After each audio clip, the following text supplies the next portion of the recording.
Fake news, algoritmos, informação instantânea, jornalismo independente. Os desafios do jornalismo na era da ultraconectividade discutidos aqui, na Sala de Imprensa. Olá, meu povo! Está no ar mais um Sala de Imprensa, um videocast que discute temas relacionados às mídias e ao jornalismo e seus desafios na atualidade. Hoje temos aqui um convidado ilustre que é jornalista, advogado, empresário e político. Ele foi o principal dirigente do jornal Tribuna da Bahia entre 1970 e 1997 e foi coproprietário da rádio e da TV Aratu. Atualmente, assina uma coluna semanal na Tribuna e é comentarista da Rádio Metrópole, além de membro da Academia de Letras da Bahia, sócio efetivo do Instituto Geográfico e Histórico da Bahia, diretor da Associação Comercial e sócio do Instituto Genealógico da Bahia. Eu estou falando de Joacy Góes, essa personalidade ímpar que consegue reunir em si tantas competências diferentes, mas também exercendo a todas com muita excelência. Seja bem-vindo à nossa Sala de Imprensa, Joacy. É um prazer recebê-lo aqui e é um prazer também poder explorar um pouco esse seu lado comunicador, né, que a gente vai explorar bastante aqui hoje. Muito obrigado, Isabela. Prazer falar aqui para a nossa TV Câmara, inclusive, dentre outras circunstâncias, por estar no endereço de maior carga histórica de todo o continente americano. Nossa. Não é da Bahia, não é do Brasil, não é da América do Sul. É de todo o continente americano. Para você ter uma ideia, quando Tomé de Souza inaugurou essa praça aqui no governo da Bahia em 1549, só 64 anos depois é que começaria a colonização dos Estados Unidos. A mais disso, nós temos aqui o elevador Lacerda, que foi inaugurado em 1873, em dezembro de 1873. E à época era, portanto, há 150 anos atrás, a maior estrutura de transporte vertical do mundo. É mesmo. E tudo isso debruçado sobre a Baía de Todos os Santos, que foi achada, ou pela primeira vez encontrada, pela missão de Gaspar de Lemos, que trazia a bordo Américo Vespúcio, um cartógrafo italiano, que era um cara tão importante para a história, que o continente americano foi batizado em homenagem a ele, Américo Vespúcio. Você veja, portanto, que não é fácil, né, falar no endereço desses. Né? Mas o senhor vai tirar de letra. Eu queria começar, Joacy, falando um pouco sobre a sua trajetória na Tribuna da Bahia, na TV Aratu, que foi ao mesmo tempo, né, entre 1970 e 1997. O senhor pegou aí nesse período 3 fases diferentes do Brasil. O senhor pegou ditadura militar, redemocratização e depois um Estado democrático, né? Como é que foi dirigir um veículo jornalístico nesse período, especificamente cobrindo política? Teve muita mudança do começo, em 1970, para quando o senhor saiu em 97? Teve muita. E é uma circunstância que eu gostaria de destacar, é que a Tribuna era o jornal, aqui na Bahia, considerado o jornal que combatia a ditadura. Né? Tanto que vários dos dirigentes, os jornalistas da Tribuna da Bahia foram processados e presos. Ou melhor, depois de jornalistas serem processados e presos, não achavam emprego em canto nenhum. E nós empregávamos essas pessoas. Para isso, eu me vali de uma circunstância especial. Porque o chefe da repressão aqui na Bahia era o coronel Luiz Arthur de Carvalho, que havia sido, quando major, o meu comandante no CPOR. E havia uma circunstância singular. Naquele tempo, quando você terminava o estágio, etc., tinha uma festa lá, isso no campo, lá em Dias Dávila. E havia um show.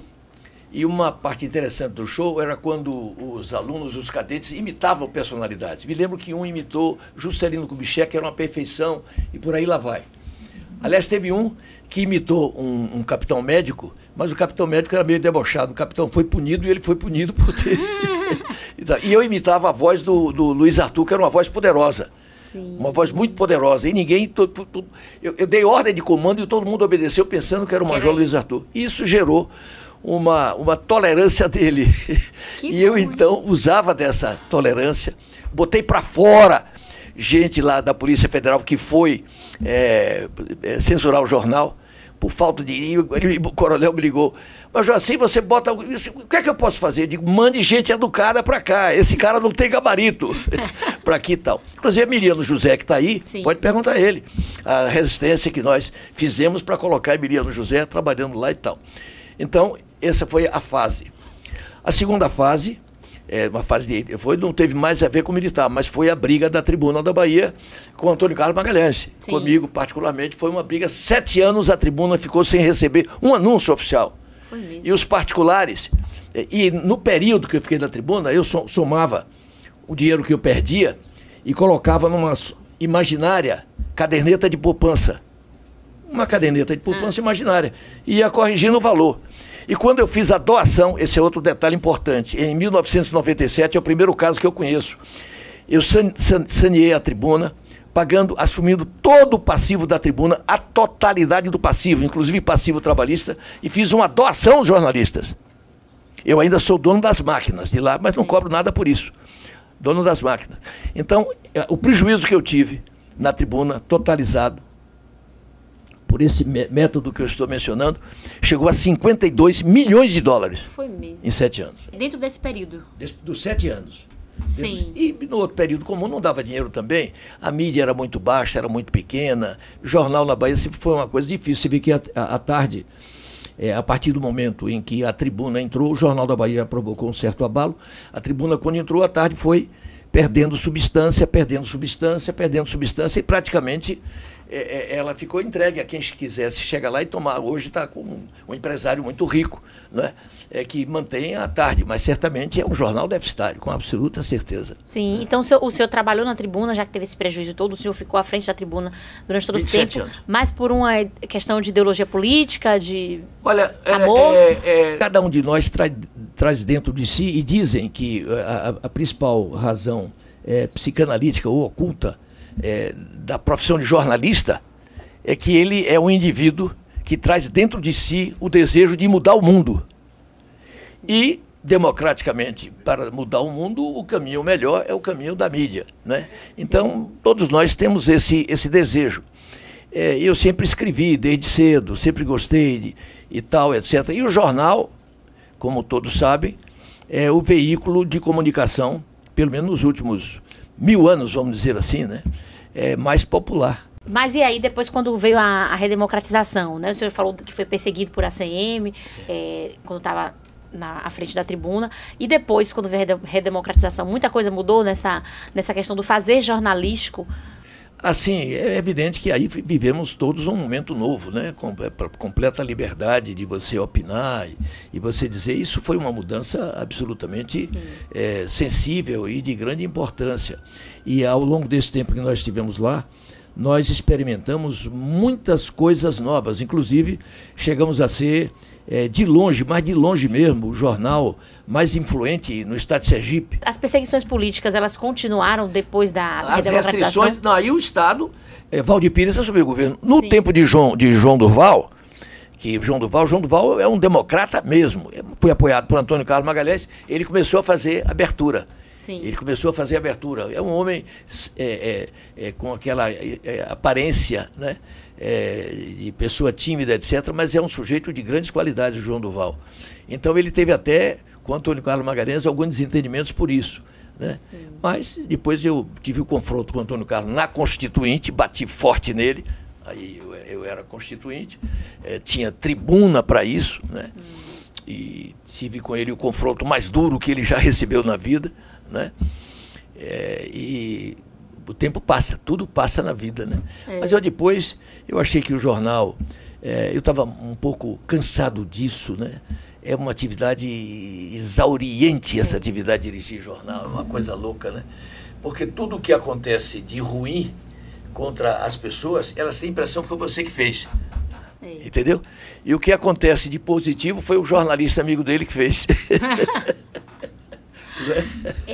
Aí o senhor preferiu? Aí eu reuni os jornalistas com Walter Pinheiro à frente, o Roberto Sampaio, que começou lá na Tribuna, também lá era jovem e tal, a Tribuna da Bahia foi de fato uma forja de grandes jornalistas, grandes talentos, né, que se desenvolveram ali, Jário Simões, João Baldo Ribeiro e tal, Sérgio Gomes, Oswaldo Gomes, mas muita gente, Antônio Matos, Sérgio Matos, muita gente de alta qualidade.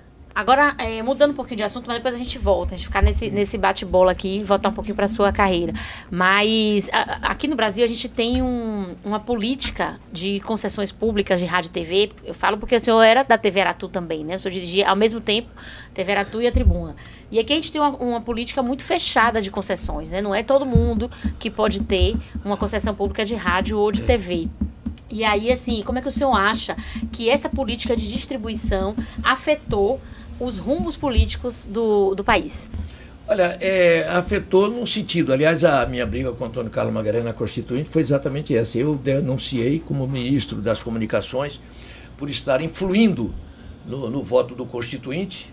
Isso foi uma denúncia grave que eu fiz da Tribuna na presença dele. Ele foi convocado a meu pedido para comparecer à Comissão de Comunicação a que eu pertencia no momento da construção da Constituição, e eu fiz essa acusação, que ele estava influindo nos destinos da Constituinte, fazendo concessões de rádio e de televisão para aliados seus ou pessoas que seguissem a sua orientação e tal. Isso aí teve um lado positivo, que foi a pluralidade. Então você hoje tem uma quantidade de rádios, por exemplo, no estado da Bahia.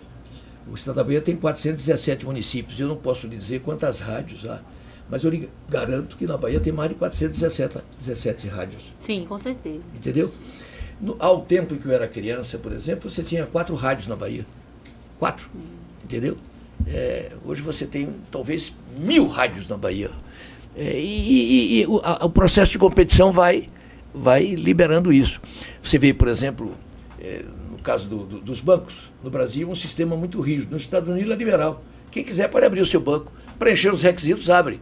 O Brasil evoluiu um pouco nessa direção. Então, nos Estados Unidos, fecham 1000 bancos por ano. 1000. Quem não tem competência, não se estabelece. Né? Então, esse é o princípio tal. Eu acho que nessa área também deveria ser assim, com maior liberdade. Preencher os requisitos, pode abrir. Entendeu? Sim. Essa coisa do Estado querer regular é um pouco essa questão de nosso Estado autocrático. Nós somos um Estado que tem uma grande tradição autocrática. Até na nossa língua. A nossa língua, você vê, por exemplo, o inglês, you você trata o Papa, você trata o cidadão mais modesto. Aqui não. Na maneira de tratar, você já está estabelecendo uma diferença, uma hierarquia. Então, o senhor quer dizer que quando essa política de concessões públicas que a gente tem aqui, então fecha muito a qualidade... aberta, quem quiser que abra, como jornal. E ninguém precisa de permissão para abrir um jornal. Porque a justificativa que o Estado tem que regular para que haja uma função social nas TVs e nas rádios. A justificativa é essa. Mas na prática... Não é isso aí não, isso aí é para ter mando, para ter poder. Entendeu? Sim. É uma fatia de poder, porque se o cara não estiver lá para o Ministério das Comunicações e tal, então depende do senhor a entrega. Conversa fiada. E o período que a CM esteve no Ministério das Comunicações, que foi de 85 a 1990, o senhor acha que reforçou, então, porque essa política já existia antes, né? Mas ela aí, como ele abriu muito no sentido de dar os seus, mas depois a realidade muda, né? O cara que ele apoiava hoje, amanhã não apoia mais. O senhor acha que ele abriu muito? Em relação ao Getúlio. Abriu muito, bastante. Isso foi um lado positivo. Mas ele não abriu, na minha visão, porque queria e tal. Era uma forma de ter aliados poderosos. Mas só que o tempo muda, né? As coisas vão mudando. Depois que você está lá com o poder na mão, é outra coisa, né? E essa política, ela afeta diretamente os rumos das eleições aqui, né? Vai afetar sempre, porque sobretudo quem está com o poder na mão, é quem tem as verbas. Sempre foi assim. Sempre foi. Você vê grandes veículos de comunicação no Brasil hoje, tem uma conduta latrinária. Quer dizer, jornalistas de valor e de peso, eles subvertem os fatos de uma maneira grosseira. Houve aquele episódio da agressão, quando o Antônio Carlos Magalhães foi votar nesse dia, ele foi vaiado, né? Se você se recorda. Me lembro, no Baiano de Tênis. E ele agrediu um jornalista da TV Itapuã. Claro, que eu sei que tá aí hoje. Depois disso... houve vários desdobramentos que atingiram a TV Aratu e a tribuna, né? O senhor poderia falar um pouco sobre isso? Eu não me importava, no caso, porque eu estava disposto a torrar o meu último tostão, mantendo aquela posição, entendeu? Sim. No caso desse jornalista, eu conheço ele desde pequeno, etc., eu fiz até um artigo à época, né, em defesa dele, muito veemente, etc. E depois, quando a briga continuava, né, em 90, eu fui lançado candidato ao governo da Bahia, né, pelo PSDB. Covas veio para cá, todo mundo, lançado no Centro de Convenções, etc. E a TV Bahia queria me flagrar em algum episódio, etc. Eu estava almoçando no restaurante que tem ali no Rio Vermelho, que depois virou a casa de Gal Costa. Ali tinha um hotelzinho. Sim. E tal, ali no Rio Vermelho. E esse jornalista estava trabalhando lá na TV Bahia. Na TV Bahia, e sabia que ia me e tal, etc., satisfazer. Eu achei aquilo pequeno da parte dele, entendeu? Me dou com ele, trato ele bem, etc. Achei pequeno. Ele poderia até dizer, poxa, esse cara, na hora que eu recebi uma bofetada... Ele me defendeu. Ele recebeu a bofetada do Antônio Carlos Magalhães. Foi. E eu denunciei, chamando a bofetada da besta e tal, bati forte e tal, etc. Aí ele foi para me entrevistar, para poder, etc. Entendeu? Essas fraquezas humanas, né? Agora, o que aconteceu, o caso Garnero, do Brasil, o Garnero era um empresário brasileiro que tinha uma concessão com a NEC, do Japão. E o Roberto Marinho tinha o maior interesse na NEC.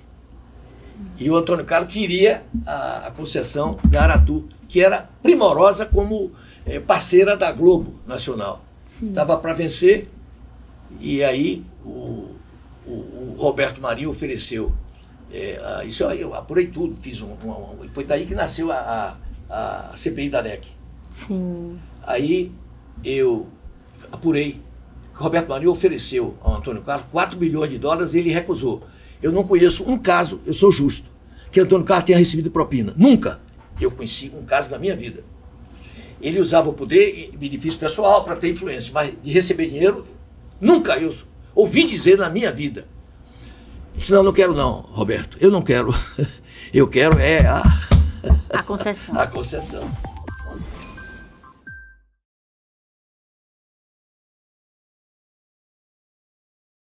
As televisões, elas, para sobreviverem, né, elas têm uma dependência, né, do poder constituído, que é muito grande. É muito grande, das verbas oficiais, né? Muito mais do que os jornais. Sim. Muito mais do que os jornais. Você verifica aí, pode verificar. Veja na Rede Globo qual é a contribuição do governo. E a contribuição na Rede Globo dos estados onde o governo está com o PT e etc. Então, essa que é a realidade do Brasil. Nós, com o povo ignorante que nós temos, com mais da metade da população ignorante, com uma renda mal distribuída no Brasil, a liberdade de imprensa é muito mais um slogan do que algo efetivo. No primeiro bloco, Joaci, o senhor estava falando sobre o caso NEC, a batalha pela concessão da TV Globo, né? Envolveu a CM, envolveu o próprio Roberto Marinho. Eu queria que o senhor falasse um pouco como foi que aconteceu a mudança da concessão, da retransmissão da Rede Globo, que aqui era retransmitida pela TV Aratu. E, de repente, do dia para a noite, justamente nesse período aí que a gente já falou no outro bloco, que foi o período em que a CM foi derrotado aqui, essa transmissão foi para a rede do grupo de ACM. Como é que se deu isso? Olha, para entender bem, a TV Aratu, durante a campanha, nos limites do que ela podia, ela apoiou abertamente Valdir Pires. Sim. Contra o candidato Josafá Marinho, que era o candidato de Antônio Carlos Magalhães. Sabia-se que isso, com Antônio Carlos Magalhães já ministro das comunicações, isso criaria para a TV Aratu a certeza de ter ao seu lado o governador eleito da Bahia, Valdir Pires, com a bancada grande. E pelo fato do MDB ser o partido dominante no Brasil. Foi um escândalo a vitória do MDB no Brasil, à época. Então, a avaliação feita era de que a tentativa de Antônio Carlos Magalhães, que já se sabia, de tomar a transmissão da Globo para a TV Bahia, não seria viável. Acontece que foi, porque o interesse para Roberto Marinho passou a ser muito grande e os próprios diretores lá da Globo estimulavam a TV Aratu da Bahia a apoiar o Valdir Pires. Eles não gostavam do Antônio Carlos Magalhães porque era uma pessoa autoritária, eles achavam isso. O que eles não imaginavam é que Antônio Carlos ia recusar o pagamento pelo trabalho que fez em dinheiro e ia exigir o seguinte: você terá a NEC do Brasil, que era uma conquista para a Globo de uma importância enorme, né? Mas o preço é que eu tenha a concessão, que está para expirar. Tanto que a eleição foi em novembro de 86 e a concessão, esse encontro que eu tive nós tivemos com o presidente Sarney para denunciar o que estava já em curso, foi em fevereiro de 87, e essa concessão, uma luta de bastidor muito grande, ela terminou, venceu a concessão, tinha que renovar e o Roberto Marinho não renovou, passou para o Antônio Carlos Magalhães. Mas para os telespectadores aqui foi uma coisa muito brusca, né? Totalmente, foi uma coisa que chocou as pessoas. Mas, por outro lado, quem lida com a opinião pública sabe que a patuléa ignara, que é uma expressão que o professor Machadinho usava para designar as pessoas que não refletem sobre nada, que elas estão na vida como se estivessem numa festa e tal, que não tem raciocínio, que a maioria, numa sociedade como a brasileira, entendeu? Os políticos espertos sabem que a grande maioria não está nem para ir, não sabe de nada. Tem aquele... Como você gravita num ambiente de pessoas esclarecidas, aí você ouve a opinião daquelas pessoas, você diz, todo mundo está achando, é todo mundo do seu mundo. O cara que não sabe de nada está lá na ponta, etc. No dia seguinte ele vira... 90% da população da Bahia adulta não sabe disso que nós estamos falando aqui. Entendeu? Esse aqui é o problema, não sabe. Esse negócio, a concessão, era e tal. Ele liga a televisão, tá lá. Entendeu? Nem sabe. Pensa que Aratu e a TV Bahia é tudo a mesma coisa só. Quer dizer, é preciso ver isso, né? O político profissional, ele lida com a realidade da percepção coletiva. E nós, intelectuais, vamos dizer assim, a gente fica pensando que a lógica do nosso raciocínio, né, o cartesianismo do nosso raciocínio, né, a decência do nosso raciocínio, são os padrões de adoção geral. Então, aconteceu. E foi simplesmente aquela... Então, o cara ligava a televisão, o que é que está acontecendo aí? Confuso, o vizinho dava informação, botava ali e ficou por isso mesmo. Agora, eu queria ler aqui uma notícia que saiu recentemente. Queria que o senhor comentasse um pouco, né, sobre esse fato. O Partido dos Trabalhadores, ele deu entrada, em junho de 2023, a um pedido do Ministério das Comunicações para que o PT tenha os seus próprios canais de rádio e televisão abertos. O documento foi assinado pela presidente nacional e deputada federal pelo Paraná, Gleisi Hoffmann, e também pelo secretário nacional de comunicação, o deputado federal Gilmar Tato, e solicita que sejam destinadas ao PT concessões que atualmente estão vagas. Levantamento realizado pelo próprio partido aponta que atualmente existem 49 estados brasileiros e com possibilidade de concessão pelos Ministérios das Comunicações. O PT afirma que não tem nada na legislação brasileira que impeça um partido político de pedir uma concessão pública de rádio e televisão. E a definição vai caber, claro, ao presidente da República, né? Se vai conceder ou não. O que o senhor acha de um partido político ser detentor de uma concessão pública de TV e de rádio? Se esse pedido for aceito pelo presidente, o que pode acontecer? Bom, se ele conceder o PT e não conceder a todos os outros partidos, tem que voltar para a cadeia. Porque mostra que a vocação para o crime é algo acima da sua vontade. É tão imoral ele conceder só ao PT e não conceder aos outros partidos, que eu acho que isso não poderá acontecer. Essa é a minha impressão. Entendeu? Então, embora o povo brasileiro aceite qualquer coisa, isso é uma barbaridade.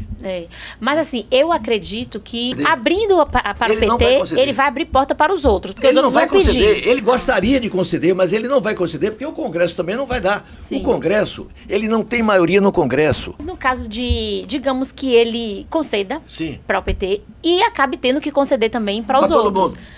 O que o senhor acha de um partido político ter essa concessão de TV e rádio? Olha, eu vou dizer a você, eu, por incrível que pareça, eu sou favorável, desde que dê para todo mundo. E aí você cria um caos e a própria competição vai se encarregar Regula. vai regular. Não entendi. tem nada melhor do que a competição para regular. Entendeu? Sim, sim. Agora, a gente falou bastante de concessão, falou bastante desses entremeios aí, né, do que rola por trás da tela, que as pessoas não veem, né, da televisão. Eu queria que o senhor falasse especificamente com a sua experiência de TV Aratu, de Tribuna da Bahia, de jornalística, né? Como é que o senhor avalia o jornalismo que é feito hoje, em comparação ao que era feito na sua época? O senhor acha que atualmente existe uma qualidade maior dos produtos jornalísticos ou não?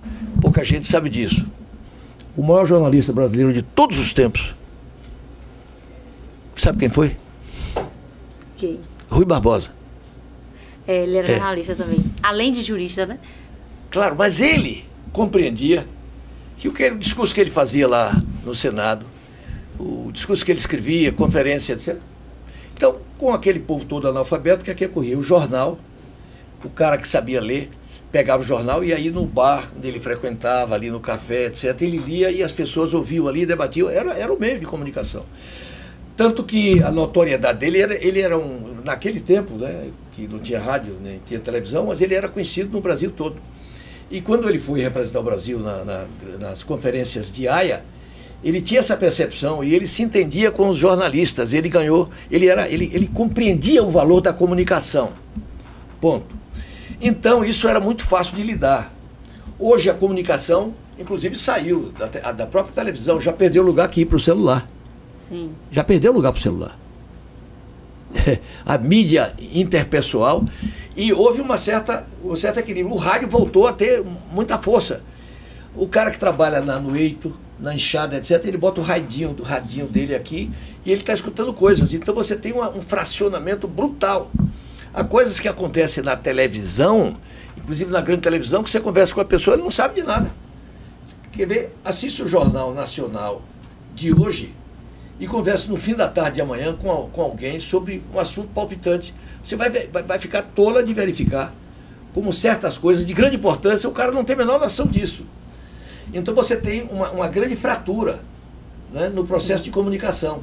Para você chegar a se comunicar com alguém sobre um conjunto de ideias, etc., é uma coisa que está exigindo hoje cada vez mais um poder de gente especializada em mídia para poder dizer qual é o veículo, qual é o percentual disso, qual é o percentual daquilo e aquilo outro. O jornalismo escrito, né, vamos ver lá, né, a mídia escrita. Eu acho que a mídia escrita, ela ainda precisa avançar um pouco mais. Eu tenho até falado com meus amigos da Tribuna, etc., tem que avançar um pouco mais. Porque botar no dia seguinte que o Bahia perdeu de 1-0 para o Jequié, como aconteceu hoje, isso não é notícia, isso já morreu. Por que o Bahia perdeu para o Jequié? Aí tem que ver o sujeito para examinar e dizer por que o Bahia perdeu para o Jequié. E o Manchester City que está lá para botar dinheiro aqui e tal, quer dizer, entendeu? Sim. E se compenetrar, como eu dizia lá atrás, pessoal, festa do Bonfim, a cerveja, não, o povo não lê jornal. Botar isso na cabeça. Aliás, eu fiz pesquisa na época. A Bahia é o estado que tem um padrão de leitura do mesmo nível do continente africano. O país que mais lê no mundo jornal ainda hoje é o Japão. No Japão, eles chegaram a editar 70 exemplares por cada 100 habitantes. Então, o país com 150 milhões de habitantes, ele editava 105 milhões de exemplares por dia. A Bahia é 3%. Era, e acho que vai diminuir. até porque os jornais escritos eles estão mudando e tal. Então, eu acho que é uma grande oportunidade, por exemplo, uma TV como essa. Se vocês começarem a pensar sobre isso e botar componentes de inteligência, etc., vocês podem ter picos de audiência, entendeu?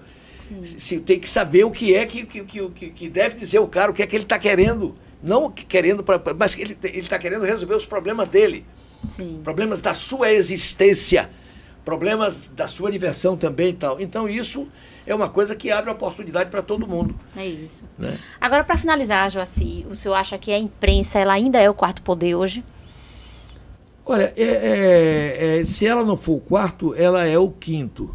Porque um dos quatro poderes, hoje tem um outro poder, que são 5 poderes: executivo, legislativo, judiciário, imprensa e Ministério Público Federal. Só para dar essa explicação dos 5 poderes. Sim. A mídia continua sendo... Você acredita que ainda tem... Continua sendo um dos poderes, sem dúvida nenhuma, do processo de comunicação. Só que ele está hoje totalmente modificado e carente de uma reinterpretação pelas pessoas, para que possam essas pessoas utilizar isso como um instrumento de poder. Sim.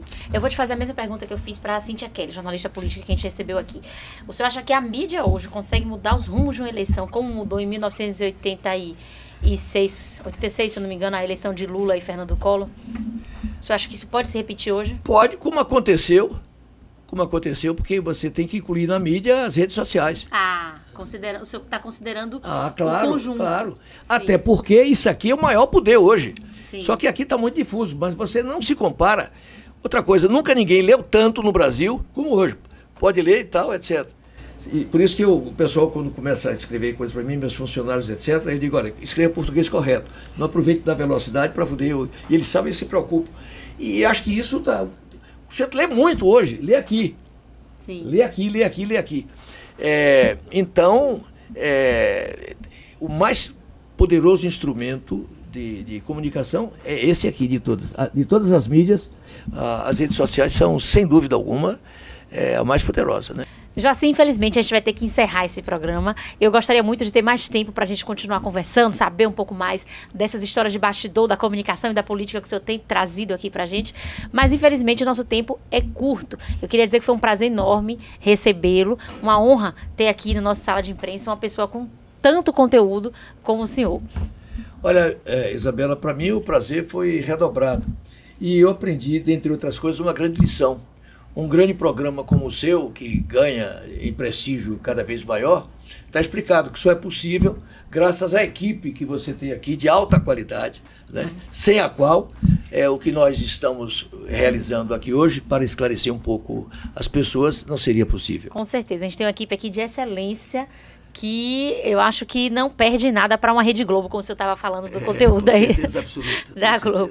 Então é isso, a gente fica por aqui. Para rever este programa e conferir outras edições do Sala de Imprensa, você pode ir lá no YouTube. O nosso canal é @TV e Rádio Câmara Salvador. Na TV Câmara, o nosso encontro é toda quinta-feira, às 13 horas, no canal 12.3 da sua TV aberta. E na Rádio Câmara, toda sexta, também às 13 horas, na 105,3 FM. Já tivemos muitos convidados interessantíssimos, como o de hoje, então vale a pena você ir lá e dar uma conferida. Vamos ficando por aqui e até o próximo Sala de Imprensa. Um abraço. Pronto, Joacy. Obrigada pela sua vida, senhor.